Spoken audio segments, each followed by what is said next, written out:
Girls start masking very early on because they want to fit in and they simply know how to camouflage. And because of the way the girls play and communicate, the problem starts showing a lot later, usually reaching puberty. This is why we now talk about diagnosing girls very early on. The question is why the age of 8? After that age, the communication becomes more complex. Girls find it hard to actually navigate social life. If the girl is not diagnosed, if she's been masking and nobody noticed and she was great in school and tired at home and had all these symptoms showing up in different places, it can really lead into mental health problems or some other problems. Dr. Dana Dzamic is a world-leading ADHD coach and consultant, specialising in masking in women. Dana has helped thousands of ADHD women understand themselves and feel less isolated in their ADHD experience. People really find it hard to see where masking ends and where real I begins. Unmasking can be as hard as living years and years with masking. What do you think the risks are of maybe never going through this process of realization, of never really understanding that you are putting all of this effort into masking? I think there is a huge risk for... Quick one before I get distracted. I just wanted to say a very brief thank you to all of my listeners. Thank you for tuning in and thank you for subscribing and following the podcast. It really, really helps. At ADHD Chatter, my mission is to ask the world-leading experts the hard questions to give you access to the most pioneering advice the world has to offer, and with an aim to help you feel seen. Following and subscribing helps me on my mission to book these incredibly insightful guests and to give you these incredibly insightful interviews. Remember, you're not broken, just different, and you have always been enough. Dana, thank you so much for joining us. Thank you. It's very, very nice to be here. I feel like this is going to be quite an emotional episode covering shame, late diagnosis, masking, social overwhelm. But before we get into all of that, Dana, what would you say your mission is in the world of ADHD? Right. I quite like that question, but I would like to answer without actually going into too generic terms. So I would like to say it's awareness, understanding, quality of life. However, I do like to translate lived experience and professional experience and years of researching and learning about it into a very practical guidance. And that's why writing the articles and my blog actually offers that. So short articles offering guidance to people who are either diagnosed or they think they have ADHD or they struggle with symptoms and who don't always find answers. And that's why I like looking at questions and trying to answer them through my experience, my girls' experience and professional experience. You said your girls then? Yes, I have 2 girls who are both neurodivergent. One has ADHD. Speaking of the female experience, I know 80% of the listeners and viewers of this podcast are women. And I feel like many women come to this podcast and other places because they have been full of shame for so many years, masking, pretending to be someone that they're not simply in order to fit in. But I'm curious to ask you why you think so many women get diagnosed late. That's a big question, actually, because it has loads of answers. One part of it is social stigma and cultural environment. So there are so many expectations from women to just cope, to push through, to navigate everything, to multitask, to be compliant in some cultures, to be quiet in some cultures. It depends really how the role of women is perceived in certain cultures. So that's one reason why women make so much effort to actually achieve that. Another reason is because masking is a lot more significant, and research shows that a lot more significant in women. So masking is a big topic that I think deserves a lot more conversations. So they do well for years and years, and then it becomes second nature. It becomes part of personality. So when women do years and decades of masking, it's very difficult to unmask. And I think for science and professionals, it took a long time to actually find what is behind the mask and what is behind what is not obvious. Another reason is because, again, the ADHD shows statistically differently. I think there is a big difference between boys and girls. So I think boys are a lot more likely to be recognized early. So I'm sure I'm not the only one talking about that. But girls start masking very early on because they want to fit in and they simply know how to camouflage. And because of the way the girls play and because of the way that girls communicate, the problem starts showing a lot later, usually reaching puberty. So this is why we now talk about diagnosing girls very early on. And I would like to mention American charity Find the ADHD Girls, and they have a mission to actually diagnose girls before the age of 8, which is very interesting because the question is why the age of 8? But after that age, the communication becomes more complex, socializing becomes more complex. Girls find it hard to actually navigate social life. They're less into just playing and role playing. They have groups, and that's if the girl is not diagnosed, if she's been masking and nobody noticed, and she was, great in school and tired at home and had all these symptoms showing up in different places or not showing up, then it can really lead into sort of mental health problems or some other problems. So it's a big topic, really. I mean, I probably started quite a few, quite a few hints of all that, but. No, I'm glad we're talking about it. I think masking is huge. And I think the consequences of masking is you end up not truly understanding who you really are. I don't truly believe that ADHD is so much a deficit of attention. I think when someone with ADHD finds something that they're truly passionate about, they don't have a deficit of attention towards that thing. They have an abundance. And then when they find that thing, they can become the best in the world at that thing. I think because of all this masking, over years and years and years, ADHD is more of a deficit of self-awareness. Because, as you said, we're brilliant chameleons, shapeshifters, and we're the world's best actors. We're brilliant at playing the character called normal. But I'm curious to ask you, what do you think the knock-on effects are to someone's self-esteem if they spend years and years and years pretending to be someone that they're not? I think it's huge. And all the people I talk to, I think it's huge, myself included. So first of all, when somebody starts masking as a child, people are not aware they're masking. That's how they cope. And nowadays, maybe they can come across that term. They can, somebody can suggest that to them. Do you think you're masking? Are you hiding something? When I was a child, and many women my age, they didn't know they're masking. They didn't know it's hard for them and less hard for the others. Or they can just feel uncomfortable. They can feel tired. They can feel exhausted. They can feel something is not right. And if those questions and articulation of that feeling is not offered to them, they just carry on. And then it becomes the second nature. It becomes part of personality. It becomes learned behavior that is very difficult to unlearn. But when we are masking, based on that, we are building relationships. We choose profession. We build a professional life. We build friendships. We build path in life. Which way do we want to go? We build families. So all that can be built with personality, which is based on masking, and it's not, real person. Well, everything is a real person, but sometimes people really find it hard to see where masking ends and where real I begins. And I think as much as we talk about, how much we should recognize masking, how much we should be aware of that, what do we do with that? Unmasking can be as hard as living years and years with masking. It's so interesting. If someone builds an entire life around a fake version of themselves, like you said, maybe even a whole family, a marriage, a job, is there a moment where that person might realize that they've built this entire life based on a fake version of themselves? Or is it more of a gradual process of realization?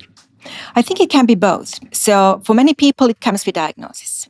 So many people struggle with something, they ask for help, and it depends how diagnosis happens. So it can be that people start learning about ADHD, they start learning about emotional regulation and inattention, etc. And then they gradually start unpacking all these problems and learning, oh, I've been masking all these years. But sometimes diagnosis comes as a very sudden discovery. So people struggle with something, they ask for help, and then somebody tells them, yes, you have ADHD.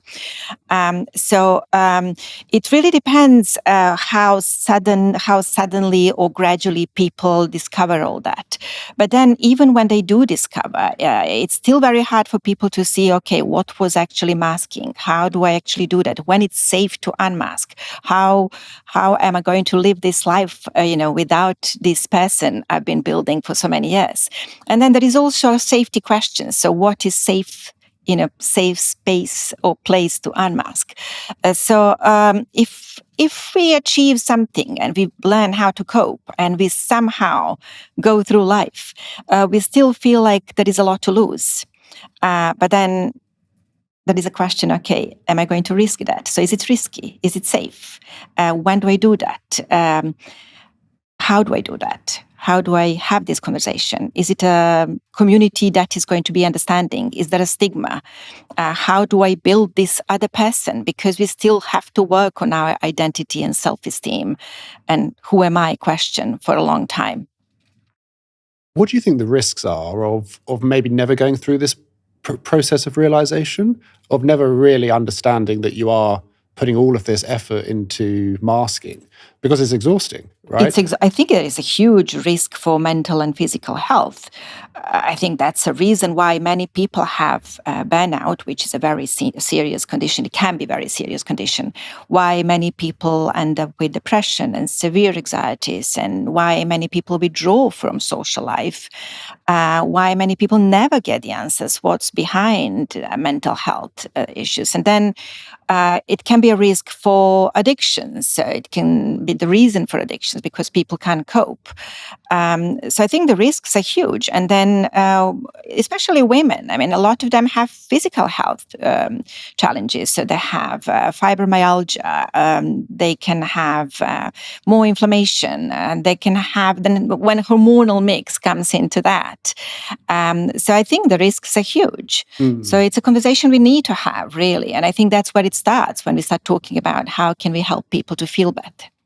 It's such an important topic, and I feel like even if you have an awareness or not of masking, you still do it. And it's so exhausting, and it's this cycle of burnout. And I think there's a big difference between typical burnout, which I think people just think of, oh, they've overworked and now they're tired, compared to ADHD burnout, which I think is so severe. It can be so sudden because you're putting so much effort into pretending to be someone that you're not, into fitting in. It can just shut you down. You can just completely detach, full of shame, full of guilt, full of upset that you're not able to maintain this level of perfectionism, that there's a big part of you feels like you have to maintain at all times in order to not be rejected. I feel like it can be very, very sudden. How would you describe ADHD burnout? Oh, I would describe it as a very complex, severe, and serious condition. And I would definitely use the word health condition. Maybe some doctors wouldn't agree with me, but it's not. I think it's often mixed with tiredness, severe tiredness, but I think it's a lot more than that, because it does come with physical tiredness as well, when people are overwhelmed with sensory issues or being overworked because saying too many yeses at work, or accepting too much, or committed to too much. However, it comes with, as you described, it comes with shame, it comes with guilt, it comes with the feeling of being inefficient or failing, or it comes with a lot of labels, and people end up with labels like lazy, irresponsible, irritable, confrontational, and there is a lot. I mean, there is a long list of labels that people are given when they actually are failing to do what is expected, and when they're trying to mask and still do it. So some people fail and don't do it, and some people succeed and do it, but then there is a burnout. So when all that is in the mix, people just completely shut down. I've seen people who need months and months to recover. And then it's not about just stopping and sleeping enough and having a break and going somewhere on holiday. And then when you come back, you will be fine. I think people often don't know where to start. So how do I recover? How do I deal with all this shame? Because they come back to the same world. So they still have to navigate. Do I say yes to this? Do I say no? Do I have to stay in this situation and keep masking? So they actually face the fear of going back to what we call normal that led to that burnout. And I think burnout is the word that sounds like a tiredness. And I think that's confusing. And I believe we need different terms. We need something that will actually offer more understanding about the seriousness of that. What do you think the solution is for women and men who have ADHD and they're trying to put things in place to avoid or reduce the effect of burnout? Because it sounds like in order to start saying no to things and to put yourself first, you have to put boundaries around you. But I feel many people with ADHD are quite scared of standing up for yourself because that in its very nature is quite combative, and that exposes you to a criticism or a rejection. Like how does someone with ADHD start standing up for themselves? Well, your question has many questions, actually. So I think it starts with awareness. So we have to be aware of not just ADHD, but all these details that I like to talk about. And it's about how my attention works, how my energy works, what is rejection sensitivity, and not just what it is, but what are the triggers for me? Is it that I'm working in the office and I'm sitting in a space where loads of people are passing, and then every time somebody is passing, I'm just thinking about, are they going to catch me not doing what I'm supposed to be doing? Are they looking at my snack, which is a junk food, or, are they looking at my clothes?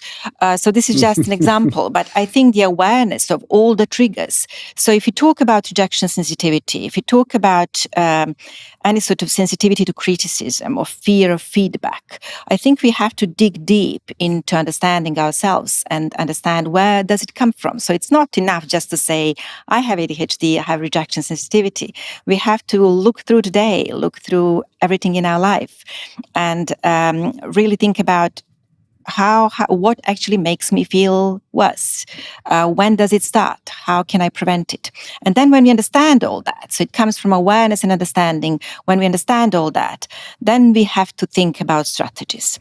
So that carries a lot of complexities. It can be simple in some communities. So sometimes it's just the matter of being aware and communicating well with the environment. So there are places that are supportive, and we just need to talk to people, explain that, ask for accommodation, ask for understanding, and it can be easy. However, it can be completely different. So there are environments where we can't even start having that conversation. We are not going to have that understanding. So we have to think about how do we communicate that. I mean, I know people who are diagnosed, who have good understanding of themselves, who progressed with that understanding, and they're still not going to disclose. They're still not going to share it. So this decision of not sharing means you have additional task of communicating something else. So you have to make excuses. So your question was basically how people can avoid that. So I think we have to avoid triggers very early on. We have to prevent that. So we have to know, what do we need not to stretch ourselves? So do we need more breaks? Do we need different working environment? Do we need to reorganize family life? Do we need therapists who will actually help us recognize that? So I think it's very complex, but it can be very simple. So to simplify that, it's awareness, recognition, and then working on strategies. But I think working on strategies carries all that complexities. It's like when your boss asks you for a quick chat, but they don't give you any context, and you catastrophize, and you're convinced yourself that you're going to get fired. I mean, it's very relatable, but I often hear, and I agree, that RSD, rejection sensitive dysphoria, is the worst part of ADHD. And you mentioned there, where does it come from? And there's a theory that it comes from lots of early exposure to criticisms because we are inherently a little bit different. Where do you think it comes from? Why are people with ADHD more sensitive to rejection? That's a very good question, but I think that's more question for psychiatrists and doctors who would actually look into brain chemistry. Because if I take my example, I wasn't really criticized because I was expected to be quiet girls with, quiet, compliant with good grades. And I was that. So I was actually praised for that behavior. So my behavior was reinforced. And I wanted to please people by doing that for yes and yes and yes. So my whole childhood was, I wasn't exposed to loads of criticism, but I still had very severe RSD. So I think it's something to do with brain chemicals, and I'm not the right person to talk about it. Do you think generally RSD is related to lots of early year criticisms? Oh, definitely. It's either criticism or self-criticism. So for those who actually have behavior challenges or not achieving what they expected, they are criticized a lot. So we have children called lazy, hyperactive, just try harder, you're not trying hard enough, concentrate better, behave, be quiet. It starts with that. But then it expands as we grow older. So there is an information that ADHD children are 80% more criticized than typical children. So you can imagine after years and years of hearing all that, what it does to self-esteem and the self-perception and all that. But then also people, especially girls who mask a lot, they are sometimes not, as it's my example, not criticized, but they have this self-criticism because even though they are achieving what they're expected to achieve, they put so much effort and they actually camouflage and they pretend and they do what is called good bluffing, and they are not really themselves. I remember just working with 10% of my capacity, but the work was so boring that I felt like I'm bluffing all the time. So then you have self-criticism. So I think both in the mix, and a lot of the people have both. So they're criticized and they do self-criticism all the time.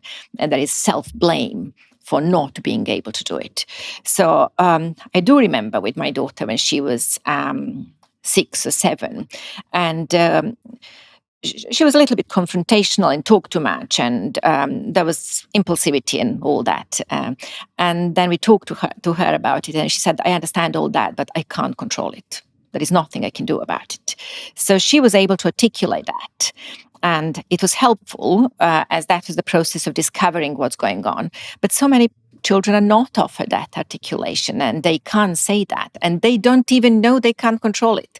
They just know it's not happening. I'm trying, I'm failing. I'm trying, I'm failing. And that's going on through years and years of life.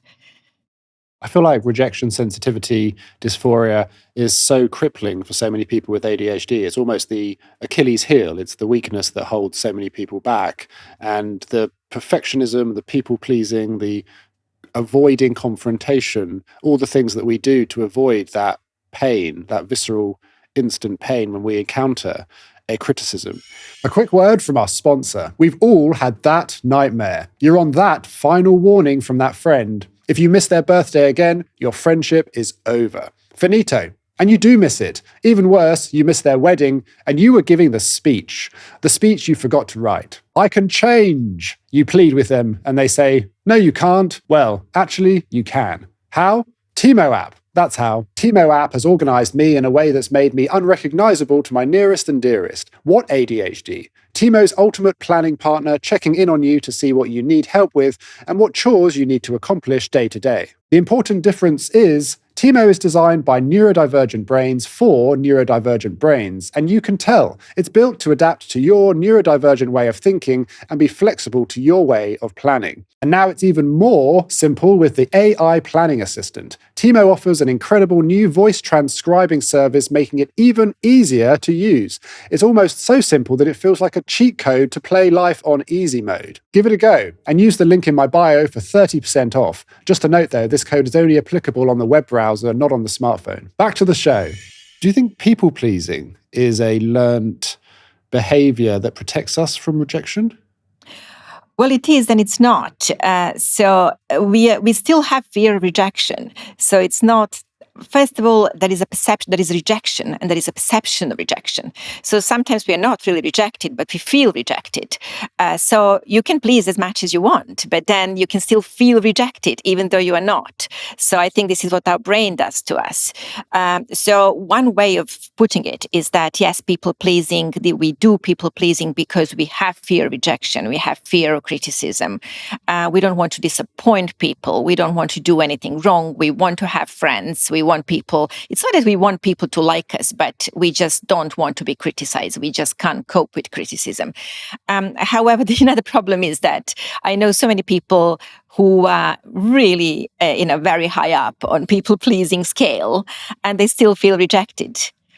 And it's their perception. So they feel rejected because of the way people look at them. They can feel rejected if other people have a bad day and they are not exactly conversational. They feel rejected if somebody just didn't return a phone call. They feel rejected if they didn't get a job or interview didn't go well. So it had nothing to do with them not being good in it. It's just how it works. And I suppose if you are a people pleaser, what do you think the hidden costs are of constantly trying to make everyone else happy? Well, that's a good way of asking question, because hidden costs are just implying it's not for free. So, people pleasing is definitely a very costly behavior. I think we do things we don't feel like doing. We make a lot of effort to have conversations that are not relatable to us.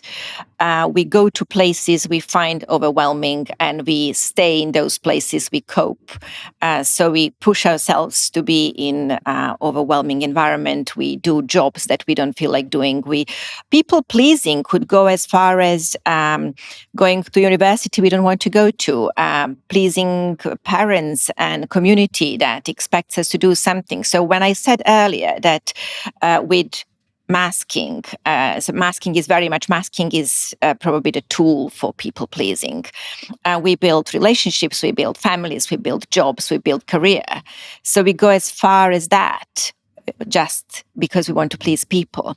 So it's incredible. It can be very, very costly behavior, and we have to look at that very seriously. It can ruin people completely. I feel like constantly people pleasing and putting on a front, being nice all the time, it's exhausting, right? And that is exhausting. Can that lead to social overwhelm? It absolutely does lead to social overwhelm, and it can lead to burnout, we mentioned earlier. So social overwhelm is, again, very complex, because it can be triggered with anything from being in a noisy environment to to talking to people that we don't want to talk to having conversations that we don't find interesting, and it doesn't work for our dopamine boost, in maintaining behavior that is not natural to us. So there's so many situations where social overwhelm does happen, and every minute can be exhausting. But then if you do it every day, if you do it for hours, if you do it for months and years and years and years, then again, it becomes learned behavior. So we are exhausted all the time. And I know so many people, including myself, that the most severe problem they are experiencing is actually that constant tiredness. I did think for years that I have chronic fatigue syndrome, until I actually learned that it's not that, because everything was okay with my health. So every sort of medical checkup was okay. It didn't give me any answers, but I was constantly fatigued. And I think that's a consequence of social overwhelm and masking. Well, I think it's exhausting pretending to be interested in something that you're not interested in. Do you think that's why so many people with ADHD struggle with small talk? Oh, yes. Small talk is an interesting one. So small talk, in theory, could be an easy way to please people. And we can learn how to do small talk, even though it's not natural. But I don't know. I always found it really, really hard. So I remember when I had my girls and I had to socialize with mums, and there is nothing wrong about it. Nice people, everyone is interested in raising children. We have so much in common. But then it was very much about small talk. So we talk about weather, we talk about school, we talk about holidays and all that. So I think there is something to do with dopamine, definitely not getting anything exciting. Everything is day to day. Everything is repetitive. And I think it's about maintaining, it's about trying to fit in. So we are really forcing ourselves to fit into the conversation that is not something that our brain is craving. So there was nothing for our brain in small talk. And I think it's a very difficult thing to do. And there is a lot of masking that is required for successful small talk. So it sounds very simple, and it looks like we can easily learn it, but I think it's very, very difficult, and many people struggle with that. It's interesting because you can have really in-depth, meaningful, intellectual conversations that might look like they require more effort because they're so in-depth, but because we're interested in them, they're so easy. And yet really mundane chats about the weather, which might look like easy conversations, because we're having to put so much effort into pretending to be interested in the weather, it's the small talks that are actually way more exhausting than the really in-depth, meaningful conversations about something that we're truly passionate about. Absolutely. And then with small talk, there is, again, RSD that comes in, because when you make so much effort to do it well, you actually think about all the details. You think about, am I saying the right things? Am I looking in the right way? Am I not interrupting? Am I listening to these people? Am I going to be caught in not listening? And then you're afraid you will look like you are disinterested, you will look bored, you will look irritable, you will look rude.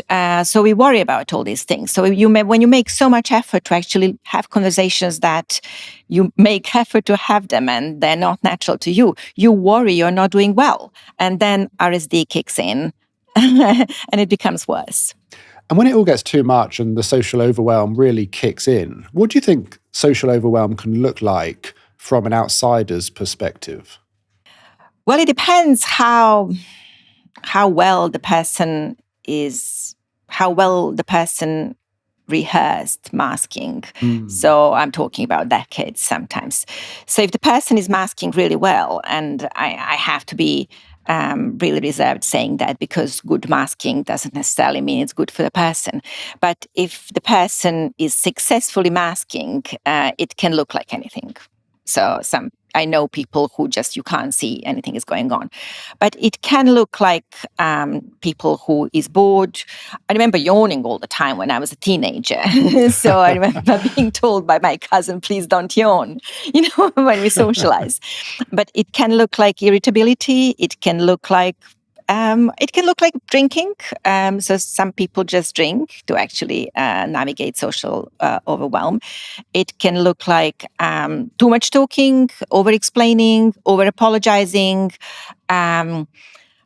So yeah, it can look like so many things. It depends whether the person is masking well, coping well, or is just struggling so much that it leaks in different directions. And it can look like severe impulsivity.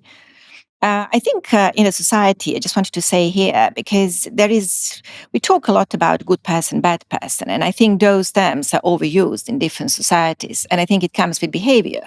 So when you have a quiet, compliant, kind, patient person, it's often labeled as a good person. And then people-pleasing behavior can look like a very good person behavior, but it's not it can be a good person, but it's often just the person who is pleasing because that person is anxious and she has RSD, etc. But then bad behavior can be a consequence of person struggling with emotional regulation, being impulsive, struggling to have a conversation, and then that person gets labeled as a bad person. So I think we have to be careful. It's overused. Those terms are overused, and they're very generic. And I think so much behavior attached to ADHD goes into one or another category, which is very, very dangerous for people experiencing that. I feel like ADHD overwhelm generally can look like laziness. And it exposes you to comments from colleagues, your partner, perhaps, friends. Why are you so lazy? Some days I've described ADHD as having those 10 highly caffeinated squirrels barreling around in your head, and each one's pulling you in a different direction. And that can create overwhelm. And some days that can be so bad and you can't do anything in that moment of heightened overwhelm other than lie on the sofa and just ride it out. And that can look like, the optics of that can look like laziness, and that exposes you to comments. But I always thought the difference between laziness and overwhelm is if you were being lazy, you would be having a good time when you were lying on that sofa because it would be a choice. Whereas overwhelm it looks like you're not thinking about anything, but you're tearing yourself up in your head. You're being so nasty to yourself because of that internal critic, those self-criticisms you mentioned earlier. How would you describe the difference between laziness and overwhelm? Well, thank you for that question, because laziness is the most common and I think probably potentially the most dangerous misunderstanding of some of the ADHD traits. And it comes very often. And I think people with ADHD experience, probably most of us experience that either as a self-perception or perception by the others. So I don't like the word lazy anyway, even if you don't talk about ADHD, because I think there is always something else. It's either lack of motivation or problems with energy. So I think there is always something else. But as we're talking about ADHD, we really talk about problems with regulation. So usually when people look and appear lazy and are perceived as lazy, that's because people are trying really, really hard. So it's incredibly dangerous to actually have a lazy label. And if you are actually putting all the effort you have, all the energy you have, and you still feel like you're failing, and then on top of it, you're called lazy. And I think it happens from early childhood. It's commonly used in schools. It's used by parents. I've heard parents describing their children as lazy, clever but lazy. I've heard teachers describing children as lazy. And then it comes, it goes through university and work. And it's just so wrong. So I think we have to talk about a lazy label a lot more. I remember when I did a lot of research in my life, and I was very excited about idea. For example, what do we want to find out? So research project and what is the topic and what we are doing. And I was very excited about final results, but I really struggled with the process because you have to deal with a lot of data, you have to analyze data. So with my scattered ADHD brain, that was a struggle. So I felt very lazy actually struggling through that process because I felt like I don't feel like doing it and I'm constantly pushing myself to do it. And I remember going through day by day. So today I'm going to start in the morning and I will just make a plan and I will just do that. And it never happened. And if I understood then, but laziness was a big description of that struggle with the process. So I think even people who are really struggling, they still call themselves lazy because that's a description for not doing something that you're supposed to be doing. And overwhelm,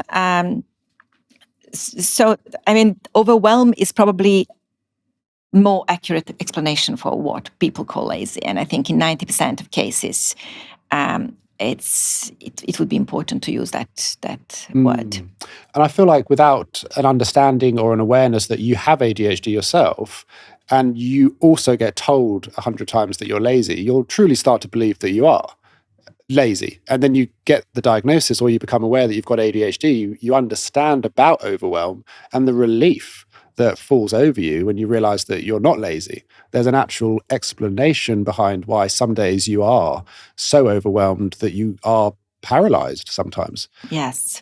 What's the remedy then, or is there one to overwhelm? What can someone do to alleviate it? Well, I think, as we mentioned previously, it starts from awareness and recognition and understanding how it happens. So I think we have to, because we're all different, we have to see how overwhelm happens. So I think we have to be very analytical and then we have to go through previous life and really see the first signs. So what is overwhelming for me? It's probably not overwhelming for you, or it could be, but I think we have to understand in day-to-day life we have to understand how it feels, and we have to understand the beginning of it and the triggers, and then how we can deal with that.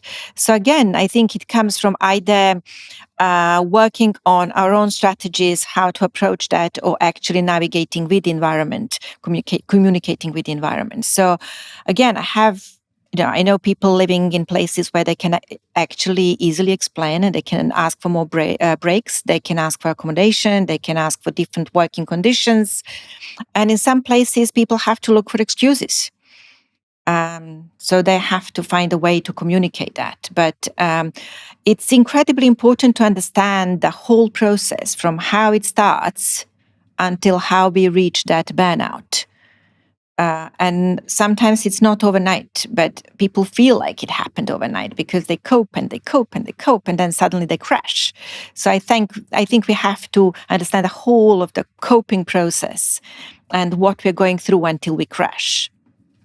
Do you think generally the ADHD experience and the masking that comes with it, in other words, pretending to be someone that you're not for so many years, can that be quite a lonely experience? I think it's a very lonely experience, absolutely, because as I said before, people build, based on masking, people build their life. They build everything, relationships and families and work and profession. And then it's all based on expectations. So there is a gap between what we are and what we are expected to be. And then even if we start being honest with somebody, we still have to live, we still have to, the feeling of what we really are and who we really are.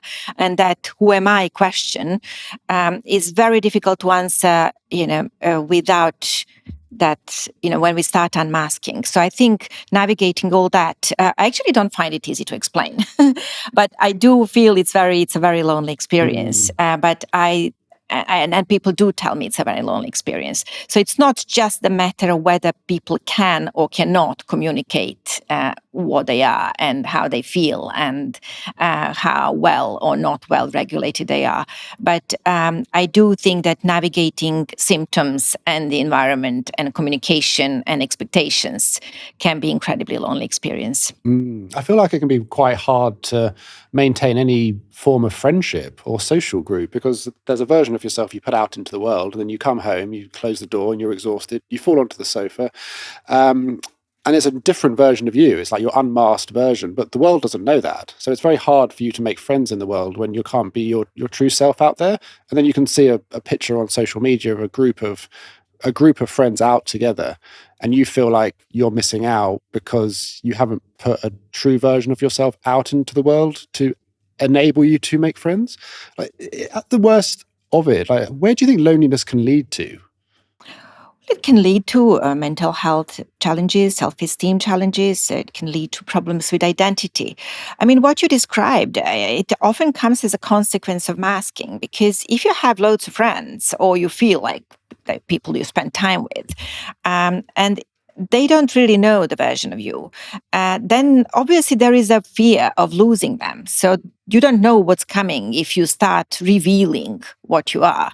And many people have that fear, and many people actually make a very conscious decision.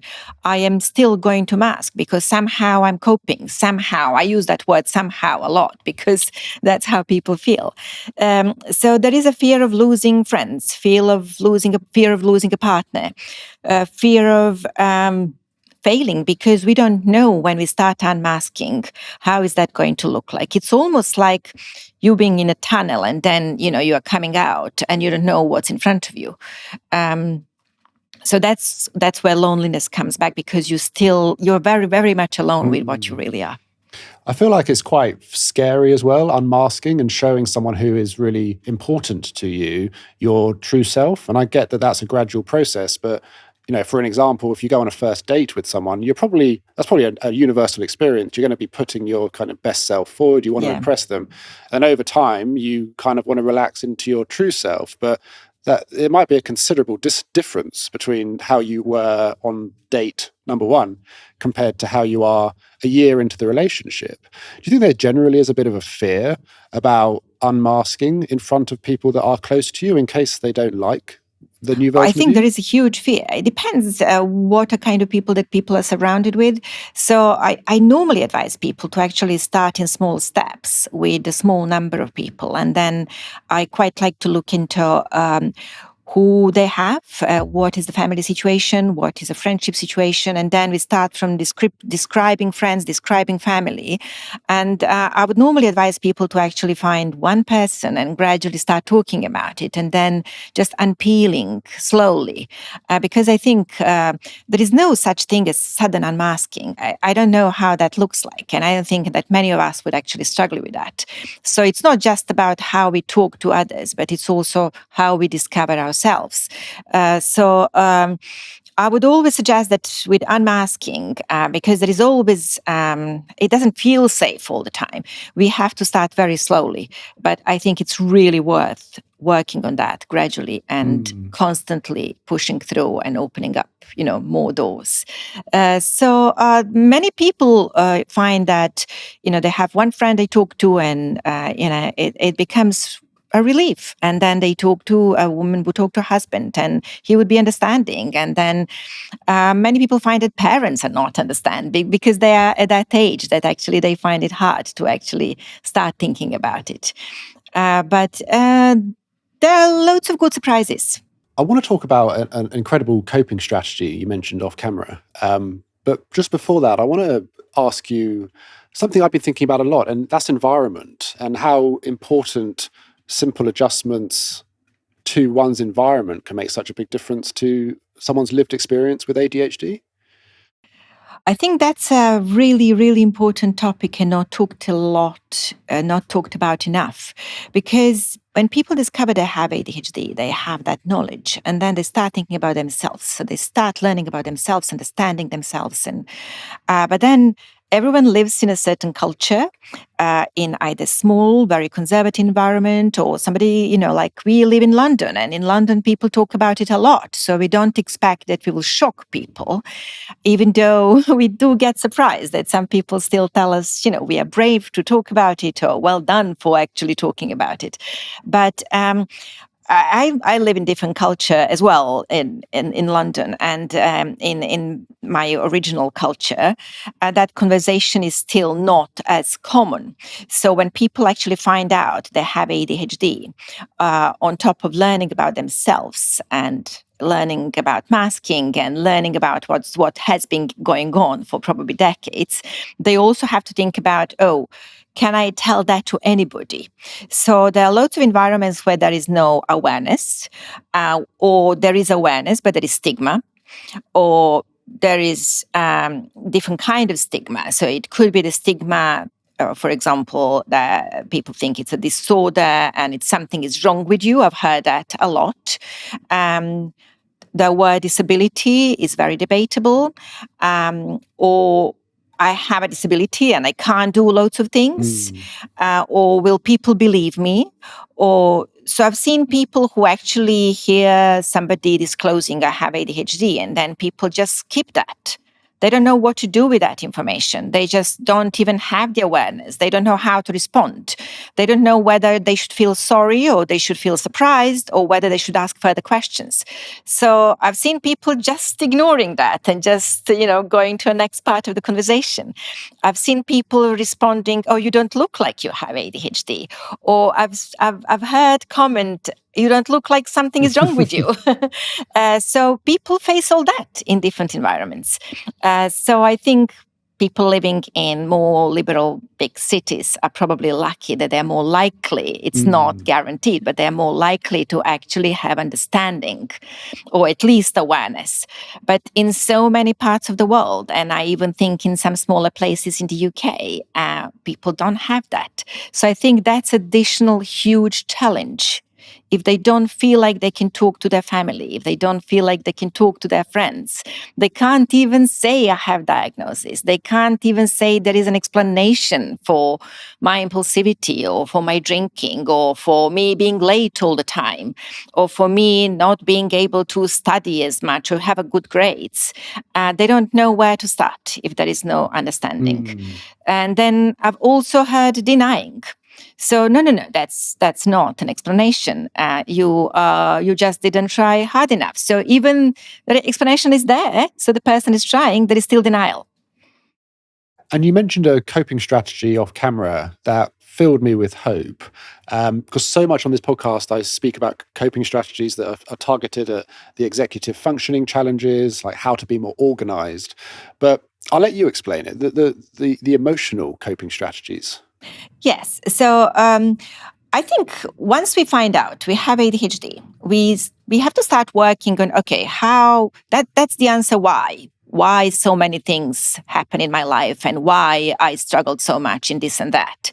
When we find out and we start learning and understanding, we start working on how do I cope? How do I deal with this? How do I become more productive? How do I regulate myself better?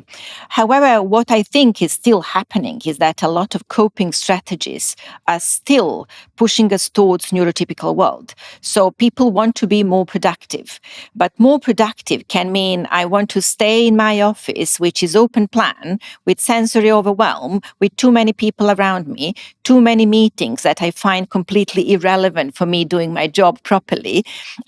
Too many conversations that just disrupt me, and I can't hyper focus. And if I hyper focus, I would be so good. So what I think is always a question that we have to ask ourselves, and I think people who support people with ADHD, is: do you want to find a way to be more neurotypical, or you want to actually put more effort in being yourself and advocating for yourself and asking for adjustments and accepting? Just don't change.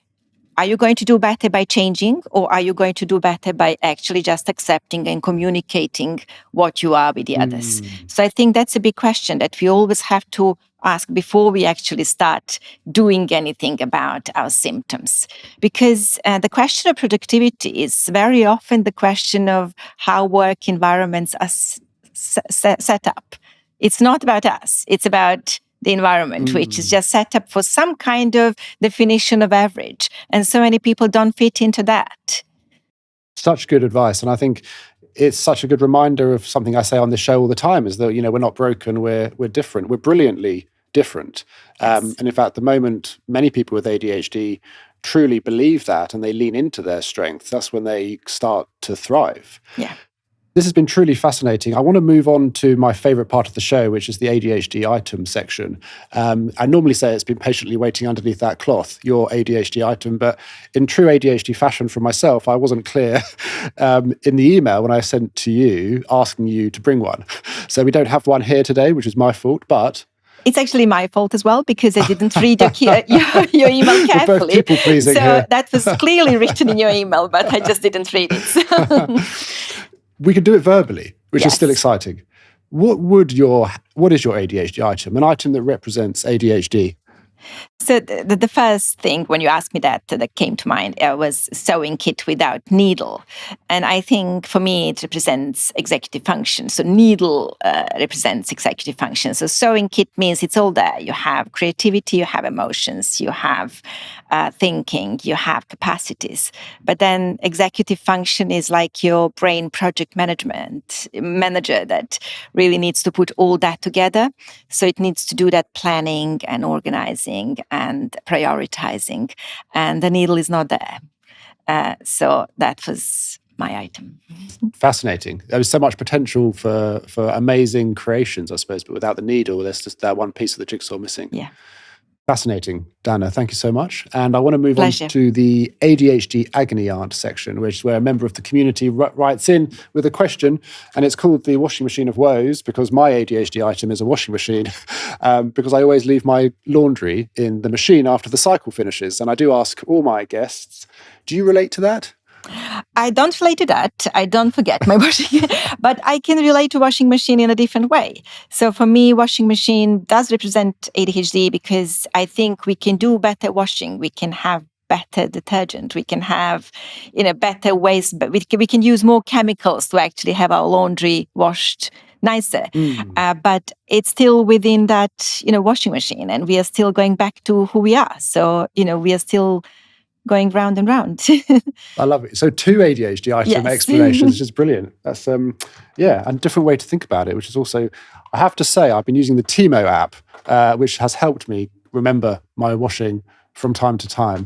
But still, the smell of damp is often the final reminder.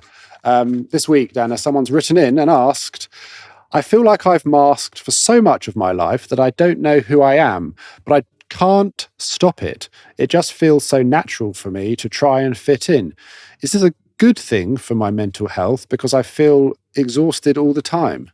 Great question. There are 2 things in that question. So one is I've been doing it all my life and it's kind of working for me. So it's giving me results, but what results? It's just what others expect to be results. But then because it's exhaustion is there, it clearly indicates that the person needs to start unpeeling that and working on opening up. But because there is a whole life of masking, I think it needs to be done very slowly, very gradually, in small steps, looking for safe zone to do it, and taking a long time. How does one unmask? Because I know we've spoken a lot in this episode about unmasking, but if you were to take your first step towards revealing your true self, what would that first step look like? I would start from questions. Let's make a list of things I'm constantly doing and I don't feel like doing. Or let's make a list of things I find really hard and I still do them well. Or let's go through the day. And I think, for example, diary or journal of how my day looks like. When I wake up in the morning, what do I feel like doing? What I'm really struggling with? I mean, none of us feels like, cleaning the house or doing laundry all the time. Some of us enjoy it, but so obviously we all have to do things we don't feel like doing. But I think there is so much in our daily life that we really struggle with, and people still tell us you are so good in doing it or you are failing in doing it. We have to think about what we do as work, what stimulates us, who are the people we see all the time and we don't feel like it's a drag. We don't feel like doing that. So I think we have to start from that list, from that awareness. And then it can be very overwhelming because it can be a lot. It can be that we start from something and we still don't want to admit how much of it. And it can be painful because some people realize I've been in a completely fake marriage for years. And with unmasking, I'm realizing this is not for me. So it can be as dramatic as that. But it can be, why do I have to stay in this job? Let me think about something else. So it can be very cheerful, it can open up creativity, it can make people feel good, or it can be very depressing. Dana, just before we finish, I want to deliver to you a letter that was written by the previous guest where they wrote their 3 rules to live by. Okay, that's exciting. I'll pass you the letter, Dana. Thank you. Thank you so much. So 3 rules to live by. Love and be loved. This one is lovely. Be creative. Control your glucose and insulin level. Yeah, control your glucose and insulin level. Lovely. Do I read who is it from? Or? It was from Georgia. It was from Georgia. Yes. Yes. Thank you. Guest. This is very, very nice and very useful as well. Dana, thank you so much for your wisdom, and on behalf of all of the viewers and the listeners, this has been absolutely incredible. Thank you so much. Thank you. Pleasure.